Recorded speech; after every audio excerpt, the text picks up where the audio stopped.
Subhanahu wa taala. Kesempatan malam hari ini Allah Subhanahu wa taala mempertemukan kita di majelis yang mulia, di hari yang mulia, dan di waktu yang mulia. Setelah sekian purnama kita tidak berjumpa. Terakhir kali kita duduk bersama kapan ya? Agustus ya. Agustus atau Juli tahun lalu. Berarti sekarang sudah 10 bulan atau lebih. 10 bulan lah kurang lebih.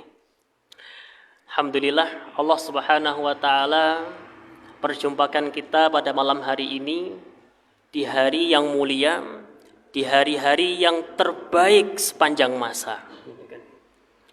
Hari ini kita berada di hari Senin. Nah, hari Senin ini bertepatan dengan bulan yang sangat mulia. Bulan apa adik-adik semua? Dzulhijjah. Dzulhijjah itu adalah salah satu bulan yang Allah Subhanahu wa taala muliakan. Di dalamnya Allah persiapkan keberkahan dan kebaikan yang begitu banyak. Di dalam bulan Dzulhijjah ini ada 10 hari, yaitu 10 hari yang pertama, di mana di dalamnya itu menyimpan banyak sekali keberkahan dan juga kebaikan. Sebenarnya judul malam hari ini adalah ngalap berkah di bulan Dzulhijjah. Karena bulan Dzulhijjah ini banyak berkahnya, terutama di 10 hari pertama bulan Dzulhijjah. Seluruh umat Islam di seluruh dunia diberikan perintah oleh Nabi Sallallahu Alaihi Wasallam, didhawuhi datang Kanjeng Nabi dibandingkan dengan hari-hari ini, yaitu hari yang 10 pertama di bulan Dzulhijjah. Sekarang kalau pengajian di bulan Muharram, baik apa tidak? Baik. Dicintai oleh Allah tidak? Cintai. Tapi pengajian yang dilaksanakan di bulan Dzulhijjah di 10 hari pertamanya ini lebih baik, lebih dicintai oleh Allah Subhanahu wa taala. Salat di bulan Muharram baik, baik. Dicintai oleh Allah, dicintai oleh Allah. Tapi kalau adik-adik, kalau bapak-bapak, ibu-ibu semuanya menjalankan salat fardu dan ditambah dengan salat rawatib ataupun salat-salat sunnah di bulan Dzulhijjah di 10 hari yang pertama ini lebih baik dan lebih dicintai oleh Allah Subhanahu wa taala. Artinya kalau lebih dicintai oleh Allah berarti menjadi lebih mulia di sisi Allah Subhanahu wa taala. Ini sebuah keistimewaan. Bahkan ini dikatakan oleh Nabi Shallallahu Alaihi Wasallam sebagai hari-hari terbaik sepanjang tahun. Hari-hari terbaik sepanjang tahun. Ramadan itu kalah dengan 10 hari pertama bulan Dzulhijjah. Adapun kalau 10 hari yang terakhir di bulan Ramadan itu lebih baik pada malam harinya. Kalau 10 hari terakhir bulan Ramadan lebih baik apa? Malam harinya. Di dalamnya ada Lailatul Qadar. Kalau 10 hari pertama bulan Dzulhijjah ini hari-hari terbaik secara mutlak sepanjang masa ataupun sepanjang tahun. Siang harinya luar biasa. Makanya kalau kita lihat di jalan-jalan itu, kalau bulan Ramadan itu kan biasanya ada poster ataupun banner di pinggir jalan. Selamat menunaikan ibadah puasa ataupun selamat memasuki bulan Ramadan, selamat melaksanakan ibadah. Tapi kalau di bulan Dzulhijjah ini pernah enggak kita dapatin di pinggir jalan itu ada tulisan selamat menunaikan ibadah di 10 hari pertama bulan Dzulhijjah? Pernah kita dapati? Padahal 10 hari pertama ini lebih afdol daripada bulan Ramadan sekalipun. Ya. Nah, makanya ini tuh menyimpan banyak sekali keutamaan. Akan tapi terkadang kaum muslimin itu tidak merasakan keistimewaan daripada bulan ini, sehingga biasa saja. Sehingga apa? Sehingga biasa aja. Nah, seharusnya kita untuk lebih meningkatkan semangat kita sebagaimana kita tingkatkan semangat kita di 10 hari terakhir bulan Ramadan. Masya Allah. Oke. Makanya kita harus memperbanyak ibadah. Di antara ibadah apa saja adik-adik? Sholat, puasa, sedekah, bertakbir, itu kan? Di antara ibadah yang dapat kita lakukan adalah bersedekah. Adalah apa adik-adik? Bersedekah. Bapak Ibu rahimani wa rahimakumullah. Mungkin ada yang mengatakan, Mas Husen, saya itu sudah hidup bertahun-tahun Mas Husen. Tapi semenjak saya hidup itu Mas Husen, saya itu jarang sekali sedekah Mas Husen. Saya itu pelit. Saya itu sangat pelit terhadap harta saya Mas Husen. Saya itu kalau sedekah Mas Husen istiqomah saya 2000 gitu kan. 2000 saya sedekah sejak zaman Orde Baru sampai zaman apa ini sekarang? Orde Baru lewat, reformasi lewat, sampai zaman sekarang 2024 ini zaman apa ini? Milenial. Nah, dari sejak zaman Orde Baru sampai dengan zaman milenial Mas Husen, saya tuh istiqomah 2000 Mas Husen. Pernah suatu saat itu saya sedekah 100.000 Mas Husen, tapi itu salah ngambil Mas Husen. Salah ngambil Mas Husen, buka dompet kok yang keluar 100.000 Mas Husen. Wah, itu Mas Husen setelah itu saya tuh bingung. Kalau mau ngambil lagi di takmirnya kok malu gitu.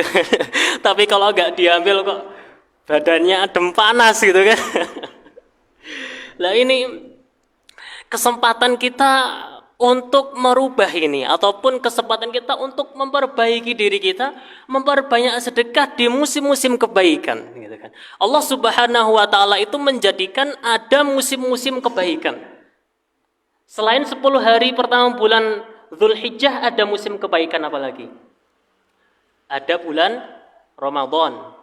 Ada lagi bulan Muharram, nanti ada puasa Tasyu'a, Asyura. Dan juga musim-musim kebaikan yang lainnya. Karena Allah Subhanahu wa taala itu tahu gitu kan. Kita itu sebagai makhluk hamba Allah Subhanahu wa taala itu biasanya sifatnya itu malas. Biasanya itu sifatnya apa? Malas, berat untuk melaksanakan ibadah. Karena itu ini ada musim-musim kebaikan disiapkan oleh Allah. Nih silakan kamu maksimalkan di musim ini. Kamu maksimalkan, sudah aku berikan keutamaan yang sangat besar. Silakan untuk dimanfaatkan. Maka diantaranya adalah dengan bersedekah. Sedekah itu tidak harus dengan uang. Kalau tadi ada yang bilang, saya istiqomah 2000 Mas Husen. Sebenarnya itu, sedekah itu tidak harus dengan harta. Sedekah itu dengan apa saja yang kita bisa berikan kepada orang lain. Dahulu Nabi SAW pernah mengatakan kepada Abu Dzar, Ya Abu Dzar, wahai Abu Dzar, idza tabakhta maraqatan fa'akthir ma'aha wa ta'ahad jiranaka. Wahai Abu Dzar, kalau kamu masak kuah, masak makanan yang berkuah, maka perbanyaklah apanya? Maka perbanyaklah kuahnya. Wa ta'ahad jiranaka, dan berbagilah dengan tetanggamu. Maka Bapak Ibu yang dirahmati Allah Subhanahu wa taala, sedekah itu tidak harus nunggu kita kaya, gitu kan. Apapun yang kita bisa berikan kepada orang yang termasuk makanan itu merupakan sedekah yang sangat luar biasa. Gitu kan.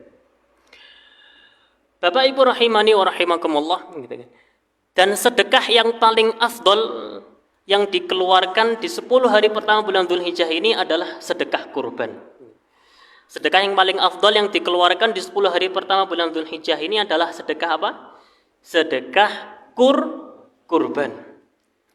Nabi SAW bersabda, Ma amila adamiyun min amalin yawman nahri ahabba ilallahi min ihraqid dam. tidaklah seorang anak Adam itu mengamalkan suatu amalan di hari penyembelihan yang lebih dicintai oleh Allah Subhanahu wa taala daripada ihraqud dam, mengalirkan darah. Wah Mas Husain, kalau gitu besok saya tak bacok teman saya Mas Husain mengalirkan darah gitu. Enggak seperti itu. Maksudnya mengalirkan darah itu apa? Maksudnya adalah menyembelih hewan kurban. Hewan kurban itu apa saja?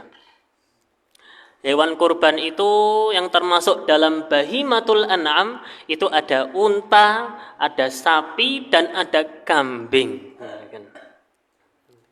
Nah, ini yang disedekahkan, yaitu dengan menyembelih hewan kurban.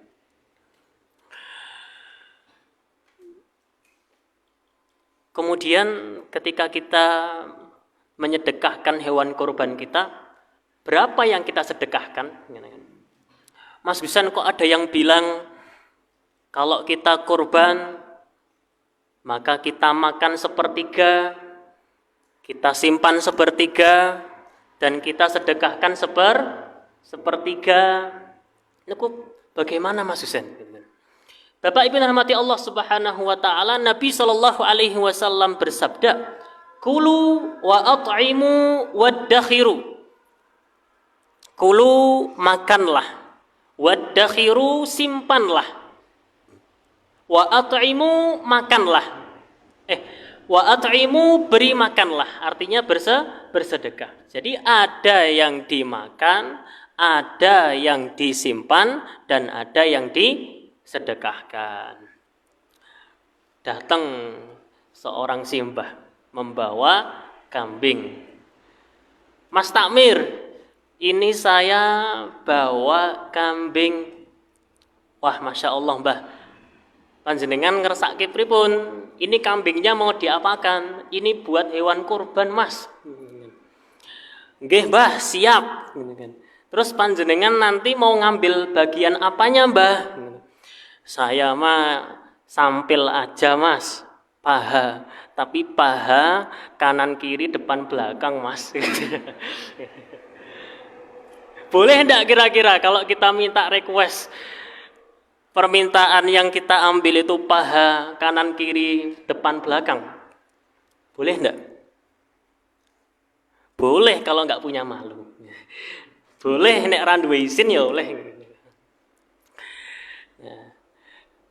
Nah terus ini kemudian gimana Mbah? Wes pun Mbah monggo dipun beto kondur mawon, dah bawa pulang aja Mbah ini. Terus lihat terus yang disedekahkan apanya Mbah? Ya kepalanya aja sama buntutnya gitu.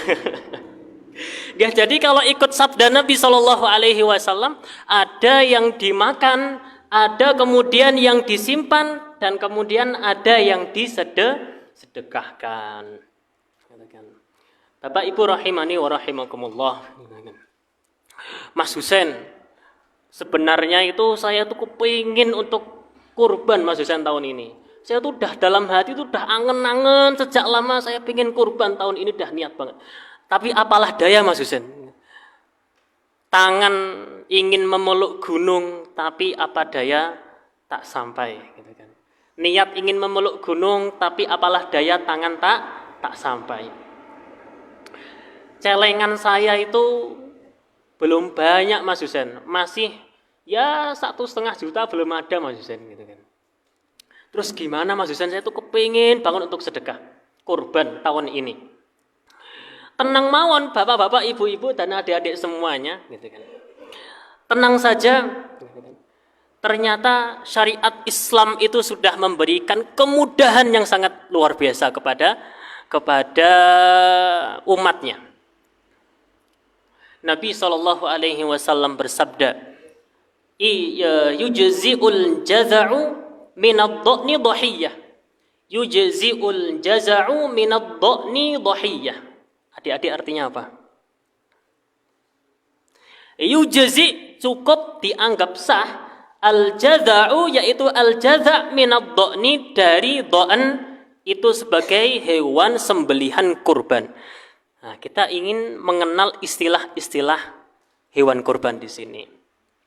Kambing itu kalau dalam bahasa Arab itu dibedakan. Bahkan di Indonesia pun juga dibedakan. Menurut kitab Kawedusan, nah, karena judulnya itu kullu ma turidu ma'rifatahu minal aghnam. Semua informasi yang engkau ingin tahu dari kambing. Nah, kalau dari sini diterjemahkan bahasa Jawa apa? Kitab Kawedusan gitu, atau kitab kambing gitu kan. Dijelaskan di dalamnya itu bahwasanya nenek moyang kambing itu ada dua. Yang pertama namanya al-ma'zu, yang kedua namanya ad-dha'nu. Apa? Yang pertama al-ma'zu, yang kedua ad-dha'nu. Al-ma'zu itu apa? Al-ma'zu itu adalah kambing yang bulunya apa? Bulunya lurus. Kemudian ekornya pendek. Dan kemudian dia ngeyelan. Kalau diterjemahkan bahasa Jawa ya wedhus Jawa gitu kan, kambing Jawa. Makanya kalau orang Jawa ngeyelan enggak? Ini kan kambing Mas Husain kok orangnya gimana gitu. Jadi kambing Jawa yang pertama itu namanya al-ma'zu. Kalau yang kedua ad-dha'nu. Ad-dha'nu itu adalah kambing yang dia itu bulunya itu ngeruwel-ngeruwel. Apa yang namanya itu? Apa yang namanya? Ngeruwel-ngeruwel itu bahasa Indonesianya apa? Ya itulah ya gitu. Dia manutan gitu kan, dia nurut gitu kan. Itu kalau terjemahkan bahasa Jawa ya wedhus gembel gitu kan. Nah ya kambing gembel gitu kan.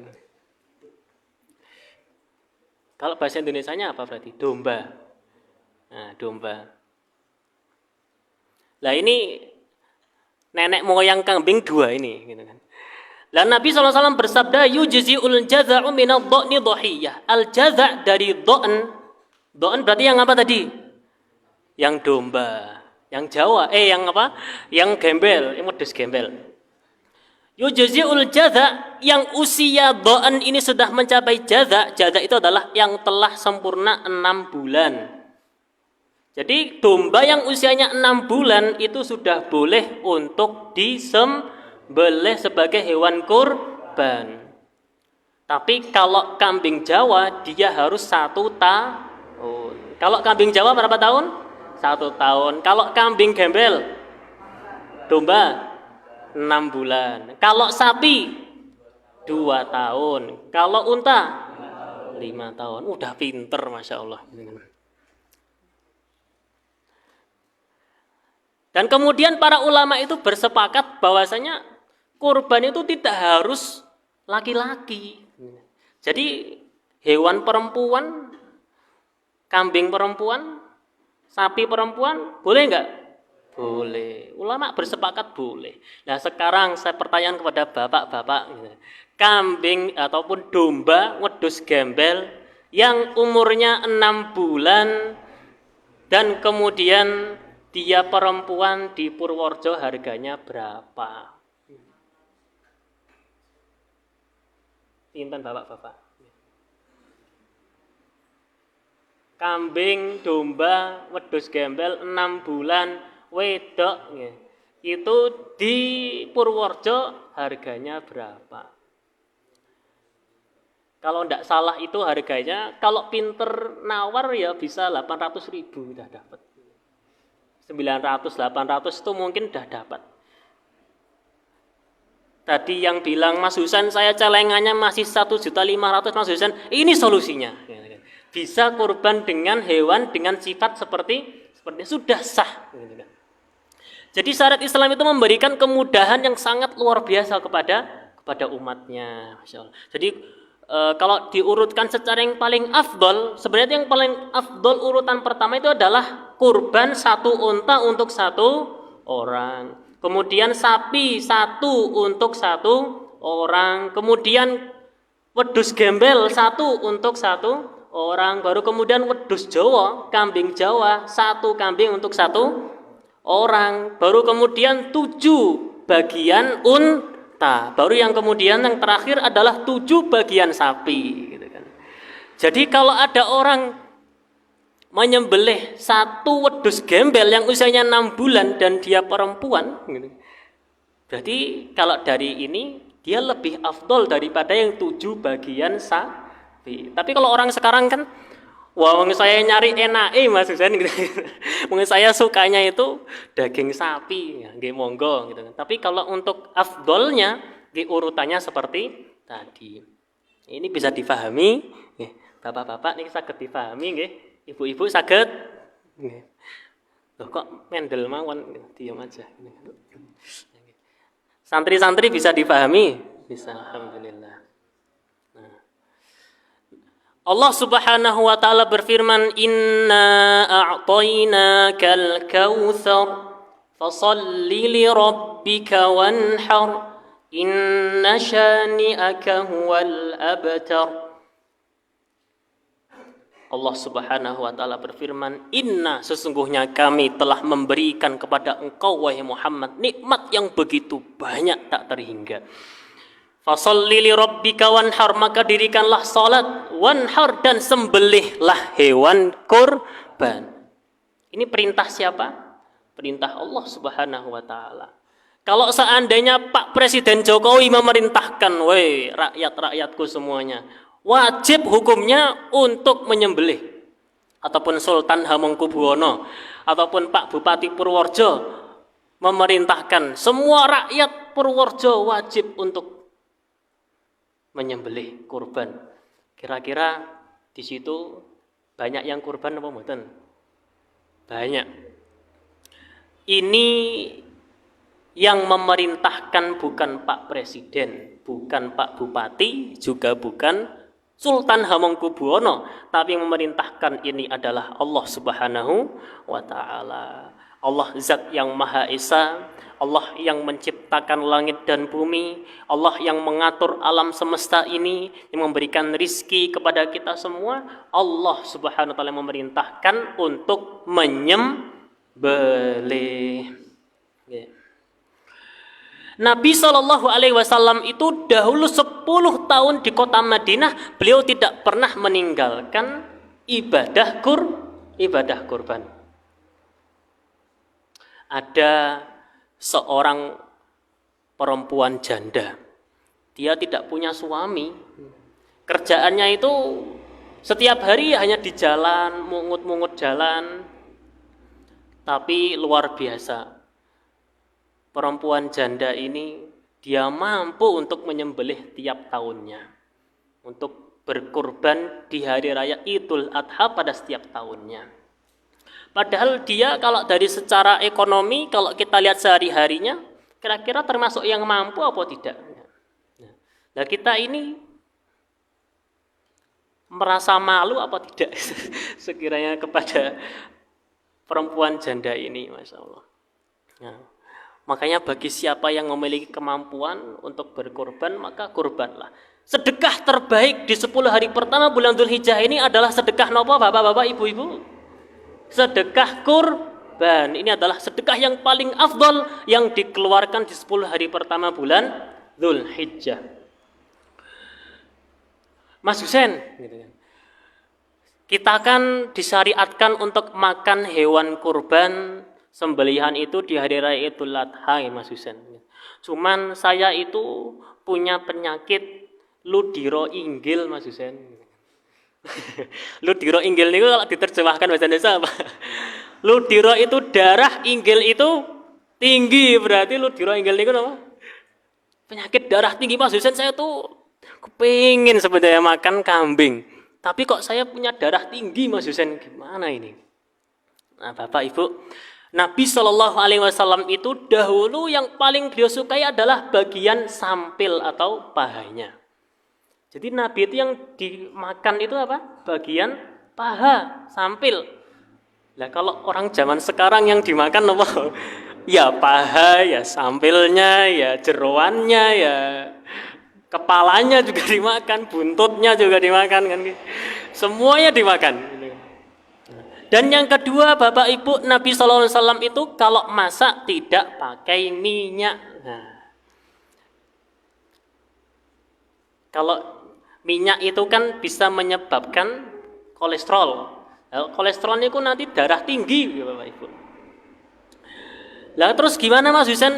Nggih pun panjenengan masaknya direbus mawon. Terus diirisi bumbu, kemudian dicemplungke teng kompornya, tenggen wajannya. Lah terus rasanya gimana Mas Husen? Rasanya gimana? Ya cemplang rasanya. Nggih rasanya nggih seperti itu gitu kan. Cuman kalau pingin sehat ya mungkin minyaknya bisa dikurangi. Sekarang gulai pakai minyak enggak? Pakai tengkleng pakai minyak? Gulai pakai minyak? Sate? Lah kok malah bikin lapar. Sudah pada buka puasa belum? Udah, masih lapar ya? Nah, kepengen gulai. malah jadi bahas gulai gimana ini? Tadi sampai mana ini? Oh iya. Bapak Ibu, adik-adik santri rahimani wa rahimakumullah. Jadi yang pertama itu adalah ibadah kurban.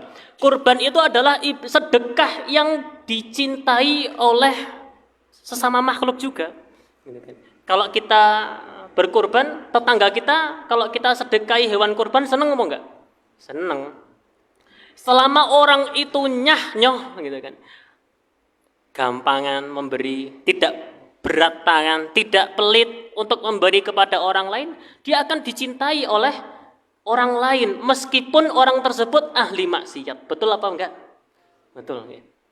Meskipun orang itu ahli maksiat tapi dia gemar untuk memberi, dia akan dicintai oleh orang lain, oleh masyarakat.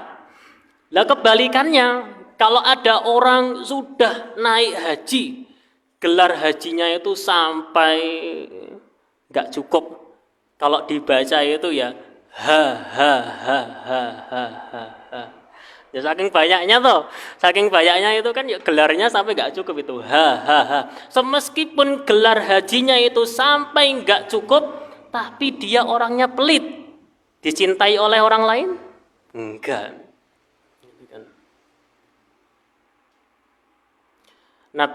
Allah Subhanahu wa taala berfirman, "Matsalul ladzina yunfiquna amwalahum fi sabilillah kamathali habbatin ambatat sab'a sanabila fi kulli sumbulatin mi'atu habbah wallahu yudha'ifu liman yasha' wallahu wasi'un alim."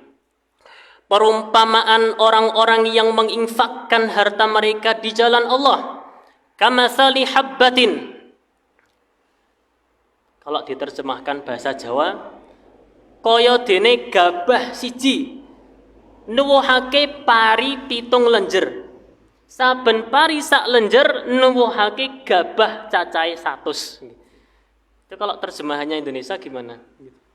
Seperti seorang yang dia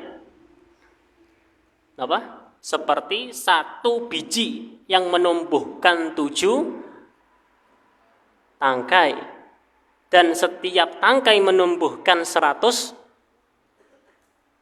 apa? 100 apa Mas Eri? 100 biji gitu kan. Wallahu yudha'ifu liman yasha, dan Allah itu melipat gandakan bagi siapa yang Allah kehendaki gitu kan. Jadi yang enggak harus sampai 700, kalau Allah berkehendak lebih ya lebih. Wallahu wasi'un alim, dan Allah itu zat yang maha luas, zat yang maha mengetahui. Jadi Bapak Ibu rahimani wa rahimakumullah, sebenarnya uang yang kita keluarkan untuk berkurban ataupun untuk sedekah itu sekali-kali tidak ingin mengurangi jatah rizki kita.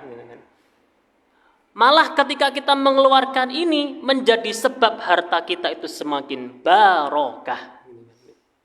Ini kaidahnya gitu. Apa? Ada yang bisa ngulangi? Sekali-kali sedekah yang kita keluarkan, kurban yang kita sembelih di hari raya Idul Adha besok ini, sekali-kali tidaklah ingin mengurangi jatah rizki saya dan panjenengan semua, tapi ini malah menjadi sebab harta kita itu menjadi semakin barokah.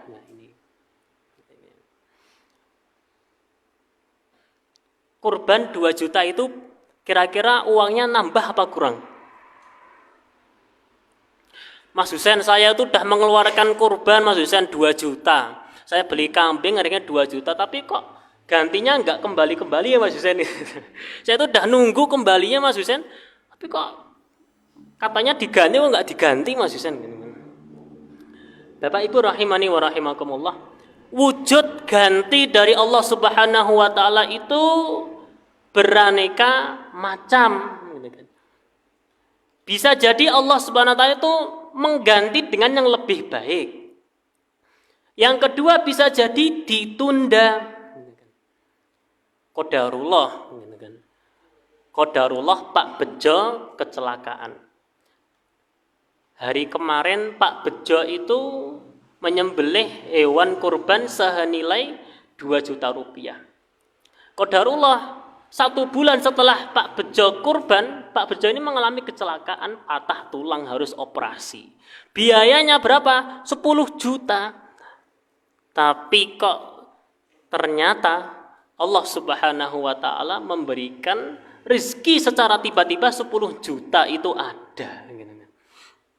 Karena apa? Karena Pak Bejo dulu sudah bersedekah dengan hewan kurban. Masya Allah.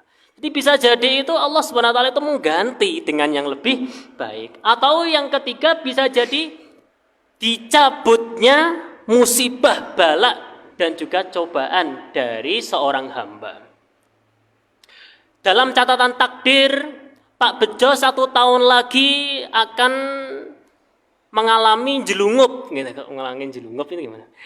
Tiba-tiba suatu hari Pak Bejo itu ditakdirkan jalan kaki, tiba-tiba kepleset, jungkel ke depan, giginya kena, putus semua, kecuali 1 misalnya. Tapi kok Pak Bejo ternyata tahun ini sedekah kurban. Ya dihapus dari catatan takdir, Pak Bejo dihapus musibah ini dari catatan takdirnya Pak Bejo. Sekarang kalau tak kasih pertanyaan kepada panjenengan semua, pilih uang 2 jutanya tetap tapi giginya putus rompal semua gitu kan. Atau pilih giginya utuh tapi 2 jutanya keluar. Pilih mana? Oh, saya tahu jawabannya. Mas Husain, saya pilih uangnya tetap, ya giginya juga utuh Mas Husain. Nah, kalau itu mah juga banyak yang lain juga pengen kayak gitu. Jadi niki adalah bentuk wujud ganti dari Allah Subhanahu wa taala. Jadi napa? Sedekah itu sekali-kali tidak ingin mengurangi jatah rizki kita. Tapi sedekah itu malah menjadikan harta kita itu semakin barokah. Nabi SAW bersabda, "Dawu mardakum bis shadaqat." Sembuhkanlah orang-orang sakit di antara kalian itu dengan apa? Sedekah. Ini adalah sebab syar'i. Kalau sebab yang secara kesehatan ya kita berobat. Tapi kalau sebab syar'i ya kita, kata Nabi SAW adalah dengan memperbanyak sedekah. Nah, sekali lagi, sedekah terbaik di bulan Dzulhijjah ini adalah sedekah hewan kurban. Ini yang pertama adalah sedekah. Kemudian apalagi Mas Husain, saya kok kepingin memanfaatkan 10 hari pertama bulan Dzulhijjah ini, saya tuh pengen maksimal Mas Husain. Nggih, boleh. Panjenengan boleh nambah selain sedekah, panjenengan nambah puasa.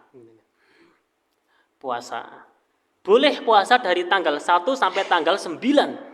Tapi yang paling ditekankan itu adalah puasa di tanggal 9 bulan Dzulhijjah. Dinamakan dengan hari apa? Dengan hari Arafah. Arafah itu kapan? Apakah ikut pemerintah? Apa kita bareng sama orang-orang yang wukuf di Arafah? Bapak-bapak pripun? Ibu-ibu pripun? Bapak Ibu, adik-adik santri rahimani wa rahimakumullah, gitu kan. Puasa Arafah itu adalah ditentukan tanggalnya itu sesuai dengan ru'yatul hilal pemerintah negeri masing-masing. Alasannya apa? Alasannya ada 2. Yang pertama, dahulu itu pernah terjadi banjir bandang di Arafah. Ketika itu jamaah haji tidak dapat wukuf masuk di area Arafah. Apakah berarti kalau jamaah haji itu tidak wukuf berarti kita tidak puasa? Tidak. Kita tetap puasa. Alasan yang kedua, kalau zaman sekarang gampang tinggal WA. Pak Bejo lagi haji, Pak Bejo, di sana sudah Arafah belum? Sudah wukuf? Sudah, gampang tinggal WA 1 detik selesai. Nah, kalau zaman dulu bagaimana? Mau ngabarin, saya sekarang sudah wukuf di Arafah. Mau lewat apa? Lewat Pak Pos. Nah, kalau lewat Pak Pos ya nyampainya kapan gitu kan. Jadi ditulisnya tanggal 9 Zulhijjah waktu lokasi Arab Saudi, sampai Indonesia ya sudah Muharram atau Safar atau yang lainnya. Maka kita mengikuti 9 Zulhijjah ini mengikuti Ru'yatul Hilal, ketetapan pemerintah negeri Indonesia. Tanggal berapa ditetapkan oleh pemerintah Indonesia? Tanggal berapa? Juninya berapa? Pokoknya hari Ahad lah. Tanggal berapa? 14. 16. Tanggal 16 hari Ahad. Hari Ahad toh nggih. Senin kan Idul Adha. Nah, berarti ya puasanya hari Ahad. Siapa yang tahu keutamaan puasa Arafah? Nah, yang bisa jawab tak kasih hadiah. Bener ini. Coba sebutkan.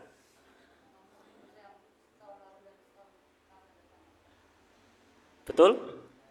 Masya Allah. Fadol, silakan. Milih yang mana ini? Bisa bahasa Arab toh? Nah, iya. Ini. Judulnya apa itu? Berbakti kepada orang tua, Masya Allah. Semoga bukunya manfaat. Ini ada tambahan. Ini tak ada uang real. Nah, ini milih.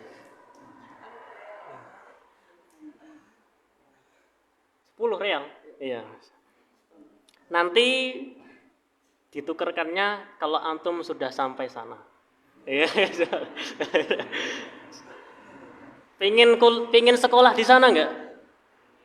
Di mana? Di UIM. UIM itu apa?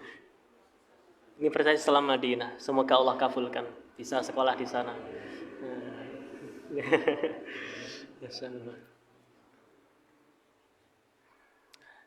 Nabi SAW bersabda, Siyamu yaumi Arafah ahtasibu 'ala Allah an yukaffiras sanata allati qablah was sanata allati ba'dah. Puasa Arafah aku berharap kepada Allah semoga Allah mengampuni dosa-dosaku setahun yang telah lalu dan setahun yang akan datang. Berarti puasa Arafah itu menghapuskan dosa berapa tahun? 2 tahun, insyaallah. Ada di sini santri-santri atau bapak-bapak, ibu-ibu yang merasa tidak punya dosa? Kalau ada, angkat tangan tak kasih hadiah. Enggak ada, nggih.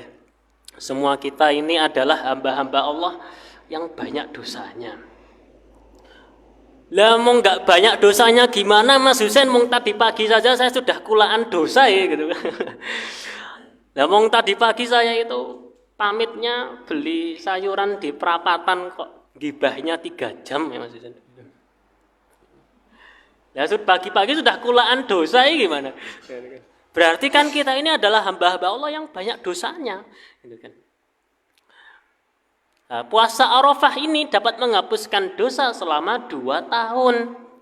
Dosa apa? Dosa-dosa kecil. Dosa-dosa besar, Mas Husain saya sudah pernah zina, sudah pernah minum khamr, mabuk saya sampai sekarat gitu. Terus gimana Mas Husain? Apa dengan puasa Arafah sudah bisa diampuni? Bisa diampuni, tapi juga harus bertaubat kepada Allah Subhanahu wa taala. Syarat taubat siapa yang tahu? Ya, syaratnya apa? Tidak mengulangi, terus apa lagi?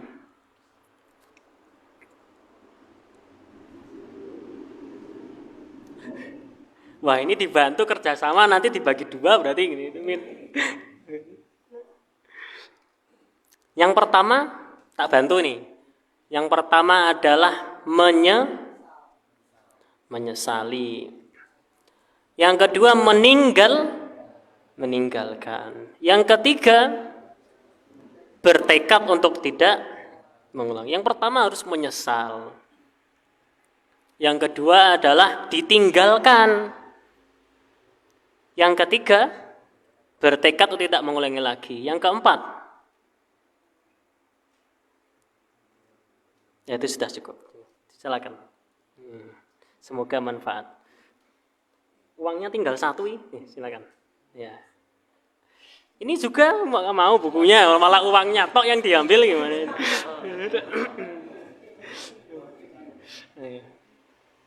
Ayo, barakallahu fikum. Nah,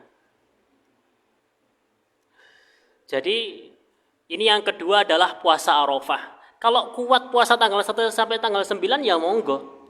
Karena termasuk dalam keumuman dalil kita diperintahkan untuk memperbanyak ibadah di 10 hari pertama bulan Dzulhijjah. Untuk sudah masuk Isya ini terakhir, yang ketiga adalah kita memperbanyak takbir. Takbiran itu loh, adik-adik tahu atau takbiran toh? Takbiran. Allahu Akbar, Allahu Akbar, Allahu Akbar. La ilaha illallah, wallahu akbar. Allahu Akbar walillahil hamd. Takbiran. Takbir itu ada dua, mutlak dan muqayyad. Takbir mutlak itu apa? Takbir mutlak adalah takbir yang bisa dibaca, yang disyariatkan untuk dibaca semenjak dari tanggal 1 Dzulhijjah sampai dengan selesai hari tasyrik tanggal 13 Dzulhijjah. Waktunya bebas, tidak harus selesai sholat. Bapak-bapak sambil berangkat kerja takbiran, ibu-ibu ke pasar jalan kaki sambil takbiran. Nah, Mas Husen nanti kalau di lok ke tangga nih, kalau di sama tetangganya gimana? Kok takbiran nih? Gitu kan. Nanti orang-orang merasa aneh. Lah kalau kita masih malu, bisa juga takbirannya dilirihkan. Dahulu itu di kota Madinah, kalau datang awal Dzulhijjah, Madinah itu bergemuruh dengan takbir. Madinah itu para sahabat itu dulu mereka bertakbiran itu, gitu kan? Secara takbir mutlak ini. Ini adalah salah satu sunnah yang sudah sangat banyak ditinggalkan oleh umatnya Nabi Muhammad SAW di zaman sekarang ini. Betul? Hari ini siapa yang sudah takbiran? Siapa? 1, 2, 3, 4. Dari sekian banyak ini bisa dihitung kok. Ini menunjukkan sunnah ini sudah harus dihidupkan kembali. Silakan monggo Bapak Ibu, adik-adik semuanya takbiran, gitu kan. Yang kedua adalah takbir muqayyad yang dilakukan terikat dengan waktu sholat. Dimulai sejak kapan? Dimulai sejak subuh di hari Arafah atau di tanggal 9 Dzulhijjah. Berarti hari Ahad depan itu sudah bisa takbiran di waktu subuh. Sampai dengan kapan? Sampai dengan sholat asar di tanggal 13 Dzulhijjah. Di sini bapak-bapak, ibu-ibu, adik-adik santri semuanya siap napa mboten? Siap apa tidak untuk takbiran? Siap sepulang dari sini untuk memperbanyak sedekah? Siap pulang dari sini untuk memperbanyak ibadah? Siap pulang dari sini untuk memperbanyak takbiran?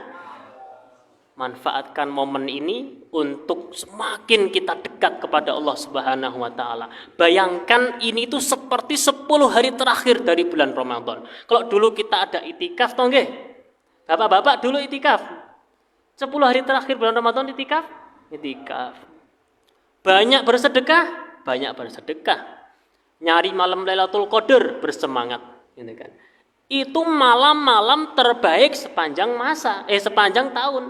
Lah kalau ini hari-hari terbaik secara mutlak sepanjang tahun itu adalah 10 hari pertama di bulan Dzulhijjah. Apa kita tidak ada terketuk hati kita untuk dapat mengambil sebanyak mungkin bagian pahala untuk diri kita?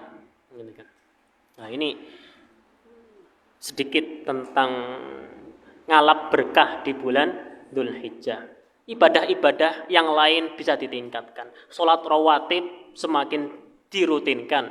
Yang mungkin kemarin-kemarin kalau rawatib totalnya 12 kok biasanya kok paling mentok ya 10 8 rakaat, ya sekarang disempurnakan 12 rakaat. 2 rakaat sebelum subuh, 4 rakaat sebelum zuhur, 2 rakaat setelah zuhur, 2 rakaat sebelum maghrib, 2 rakaat setelah maghrib, 2 rakaat setelah isya. Dimanfaatkan. Yang dulunya rajin berbuat baik, tambah lagi buat baik. Yang dahulunya sering menyambung silaturahmi dengan keluarga, sambung silaturahmi dengan keluarga. Yang dulunya sudah rajin berbakti kepada orang tua, tambah bakti lagi di 10 hari pertama bulan Dzulhijjah. Pintu-pintu kebaikan itu banyak, tinggal kitanya saja apakah kita mau untuk mendatanginya. Demikian apa yang dapat disampaikan pada kesempatan malam hari ini. Semoga bermanfaat, semoga dapat kita amalkan.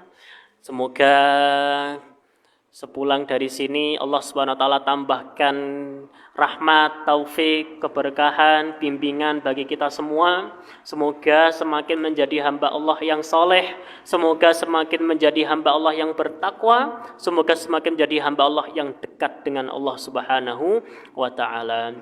Allahumma inna nas'aluka bi anna lakal hamda la ilaha illa anta wahdaka la syarika lak ya dzal jalali wal ikram. Allahumma salli ala Muhammad wa ala ali Muhammad kama sallaita ala Ibrahim wa ala ali Ibrahim innaka Hamidum Majid. Allahumma barik ala Muhammad wa ala ali Muhammad kama barakta ala Ibrahim wa ala ali Ibrahim innaka Hamidum Majid. اللهم اقسم لنا من خشيتك ما يحول بيننا وبين معاصيك ومن طاعتك ما تبلغنا به جنتك ومن اليقين ما تهون به علينا مصائب الدنيا اللهم لا تجعل مصيبتنا في ديننا ولا تجعل الدنيا أكبر همنا ولا مبلغ علمنا اللهم إنا نسألك الهدى والتقى والعفاف والغنى